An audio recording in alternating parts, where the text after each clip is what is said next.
चलते चलते बम बन रहा एसी। 2 साल में 100 से ज्यादा मौतें। आखिर कब जागेंगे हम? 40 डिग्री, 45 डिग्री, 48 डिग्री गर्मी से बचने के लिए हम जिस मशीन पर सबसे ज्यादा भरोसा करते हैं, क्या वही मशीन अब मौत का सामान बनती जा रही है? लखनऊ के अलीगंज कोचिंग सेंटर में 15 छात्रों की दर्दनाक मौत के बाद एक सवाल पूरे देश के सामने खड़ा है। क्या एसी अब सिर्फ ठंडक नहीं बल्कि खतरे का दूसरा नाम बनता जा रहा है? नमस्कार, मेरा नाम है राज माहौर। आप देख रहे हैं न्यूज वॉच इंडिया। पिछले 2 सालों में एसी ब्लास्ट, शॉर्ट सर्किट और आग की घटनाओं में 100 से ज्यादा लोगों की जान जा चुकी है। आखिर एसी फटता क्यों है और इससे बचने का रास्ता क्या है? आइए समझते हैं। AC fire facts. 2 साल में 100 से ज्यादा मौतें। रोज 3 से 5 एसी फायर कॉल्स। 2024 में 150 से ज्यादा एसी शॉर्ट सर्किट केसेस। गर्मियों की 60 से 70% आग में इलेक्ट्रिक फॉल्ट। भारत इस समय रिकॉर्ड गर्मी से गुजर रहा है। शहरों में तापमान 45 डिग्री पार कर रहा है और गांव तक एसी की पहुंच तेजी से बढ़ रही है। लेकिन इसी के साथ एक नया खतरा भी घरों, ऑफिसों, कोचिंग सेंटरों और मॉल्स में प्रवेश कर चुका है। जिस एसी को लोग राहत का साधन मानते हैं, वही कई जगह आग का पहला कारण बन रहा है। लखनऊ के अलीगंज कोचिंग सेंटर में लगी आग ने पूरे देश को झकझोर दिया।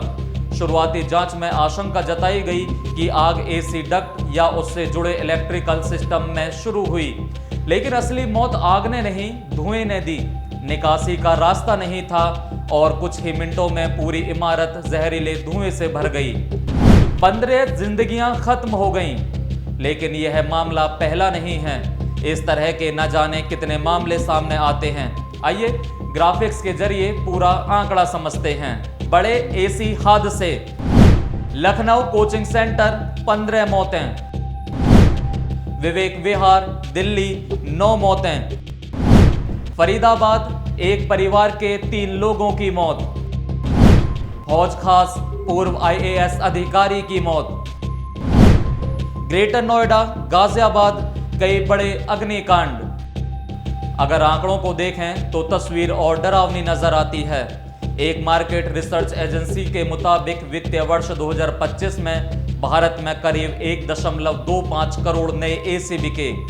यह अब तक का रिकॉर्ड है। आज लगभग 11 करोड़ भारतीय एसी का इस्तेमाल कर रहे हैं और अनुमान है कि 2035 तक यह संख्या 50 करोड़ तक पहुंच सकती है। यानी आने वाले वर्षों में करोड़ों नई मशीनें हमारे घरों में लगेंगी। लेकिन सवाल ये है कि क्या हमारी बिजली व्यवस्था, वायरिंग और सुरक्षा मानक भी उतनी ही तेजी से मजबूत हो रहे हैं? विशेषज्ञों का जवाब है नहीं। एसी क्यों बन जाता है आग का गोला? कंप्रेसर ओवरहीटिंग, गैस लीकेज, खराब वायरिंग, वोल्टेज फ्लक्चुएशन, गंदी कॉइल और ब्लॉक एयर फ्लो। लगातार 10 से 12 घंटे संचालन। दरअसल एसी कोई साधारण मशीन नहीं है। इसके अंदर हाई प्रेशर गैस, भारी इलेक्ट्रिकल लोड और लगातार गर्मी पैदा करने वाली तकनीक काम करती है। जब एसी लगातार चलता रहता है तो उसका कंप्रेसर अत्यधिक गर्म हो जाता है। अगर आउटडोर यूनिट के आसपास पर्याप्त हवा नहीं मिल रही या कंडेंसर कॉइल धूल से भर चुकी है तो गर्मी बाहर नहीं निकल पाती। यहीं से खतरे की शुरुआत होती है। धीरे धीरे प्रेशर बढ़ता है, वायर गर्म होती है, स्पार्किंग शुरू होती है और फिर कुछ सेकंड में पूरी यूनिट आग पकड़ सकती है। सबसे खतरनाक स्थिति तब बनती है जब गैस लीकेज और स्पार्किंग एक साथ हो जाए। इसे भी जरा ग्राफिक्स के जरिए समझते हैं। लोग सबसे बड़ी गलतियां क्या करते हैं? 3-4 साल तक सर्विस नहीं, लोकल मैकेनिक से सस्ती गैस, नकली पार्ट्स का इस्तेमाल, बिना स्टेबलाइजर एसी चलाना, पुरानी वायरिंग पर नया एसी, 12 से 15 घंटे लगातार उपयोग। यानी कई बार हादसे की शुरुआत मशीन से नहीं, हमारी लापरवाही से होती है। भारत में बड़ी संख्या में लोग एसी खरीद लेते हैं लेकिन उसकी सर्विसिंग को खर्च मानते हैं। हजारों रुपए के एसी पर हर साल 1000 से 1500 रुपए खर्च करने से बचते हैं। यही बचत कई बार जिंदगी पर भारी पड़ जाती है। फायर अधिकारियों के अनुसार अधिकांश मामलों में हादसे से पहले मशीन संकेत देती है, जैसे जलने की गंध, असामान्य आवाज, बार बार ट्रिपिंग, आउटडोर यूनिट का अत्यधिक गर्म होना, स्पार्किंग, लेकिन लोग इसे नजरअंदाज कर देते हैं। मौत आग से नहीं, धुएं से ज्यादा होती है।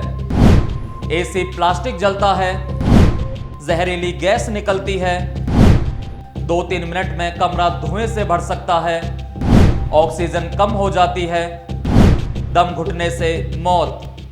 यही वजह है कि विवेक विहार, हौज खास और अब लखनऊ जैसे मामलों में ज्यादातर मौतें आग से झुलसने की बजाय धुएं के कारण हुई। विशेषज्ञ बताते हैं कि बंद कमरे में एसी और प्लास्टिक वायरिंग जलने पर निकलने वाला धुआं बेहद जहरीला होता है। कुछ ही मिनटों में व्यक्ति बेहोश हो सकता है। अगर इमारत में सिर्फ एक एग्जिट हो, खिड़कियां बंद हो या वेंटिलेशन खराब हो तो बच निकलने की संभावना तेजी से कम हो जाती है। एसी फायर सेफ्टी चेकलिस्ट, साल में 1-2 बार सर्विस, ISI वायरिंग, MCB और RCCB लगवाएं, सही स्टेबलाइजर का इस्तेमाल, आउटडोर यूनिट खुली जगह रखें, धुआं डिटेक्टर लगवाएं, फायर एक्सटिंग्विशर रखें। जानकारों का मानना है कि 90% एसी हादसों को रोका जा सकता है। जरूरत केवल समय पर सर्विस, सही इंस्टॉलेशन और नियमित जांच की है। कोचिंग सेंटर, स्कूल, अस्पताल, मॉल और बहुमंजिला इमारतों में तो यह जिम्मेदारी और भी बड़ी हो जाती है। वहां केवल एसी लगाना काफी नहीं है, बल्कि fire audit, emergency exit, smoke alarm और निकासी व्यवस्था भी अनिवार्य होनी चाहिए, क्योंकि हादसे कभी बताकर नहीं आते। गर्मी हर साल बढ़ेगी, एसी की संख्या भी बढ़ेगी, लेकिन अगर सुरक्षा के नियम नहीं बढ़े तो ये मशीनें राहत से ज्यादा खतरा बन सकती हैं। सवाल सिर्फ इतना नहीं है कि एसी क्यों फटता है, सवाल ये है कि क्या हम हादसे के बाद जागेंगे या उससे पहले, क्योंकि एक छोटी सी लापरवाही, कुछ सेकंड की स्पार्किंग और फिर पूरी जिंदगी बदल सकती है।